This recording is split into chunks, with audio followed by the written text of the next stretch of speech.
అప్పట్లో గానుగలు ఎలా ఉండేవి అంకుల్? అప్పట్లో గానుగలు పెద్ద ఎడ్లను కట్టి తిప్పేవాళ్ళు. ఆ ఎడ్లను కట్టి తిప్పి ఆ పెద్ద పెద్ద రోల్ మాదిరిగా ఉండేది. ఆ రోల్ మాదిరిగా ఉన్న గానుగలలో తిప్పేవాళ్ళు. ఈ 5 కిలోలు 10 కిలోలు మాత్రం అందులో పనికి రావండి. అందులో పనికి వచ్చేటివి మాత్రం 50 కిలోల పైచిలికే అప్పుడు వాళ్ళు విసిరేవాళ్ళు గానుగలు.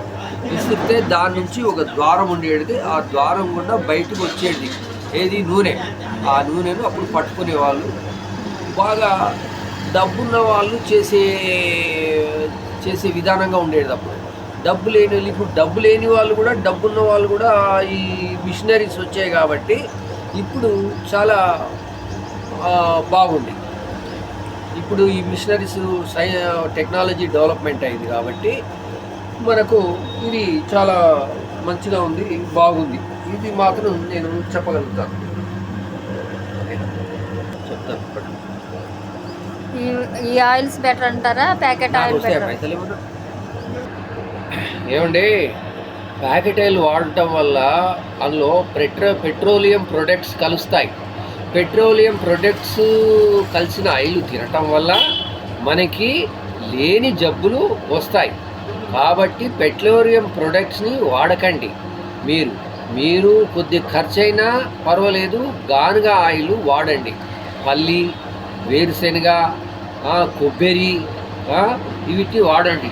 మన ఇండియన్ ఆయిల్కి భారతదేశానికి సంబంధించిన ఆయిల్సే వాడండి. అది వేరే ఆయిల్స్ ఉన్నాయి, ఏది మన దీనివల్ల మనకు చాలా ఆరోగ్యంగా ఉంటుంది. గానుగ ఆయిల్ వల్ల మనకు ఏ ఆరోగ్యాలు దెబ్బతినకుండా బాగుంటుంది. మితంగా వాడండి, ఏదైనా బాగుంటుంది.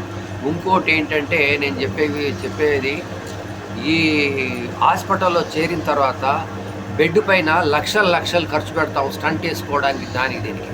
కానీ దీనికి మనం ఖర్చు పెట్టడం వల్ల మనకు ఏ విధమైన ఆరోగ్య ఇబ్బందులు రావు. ఈ గానుగ ఆయిల్ వాడటం శ్రేయస్కరము. అది మీ అందరికీ నేను చెప్తున్నాను, ఆలకించండి. Thank you uncle.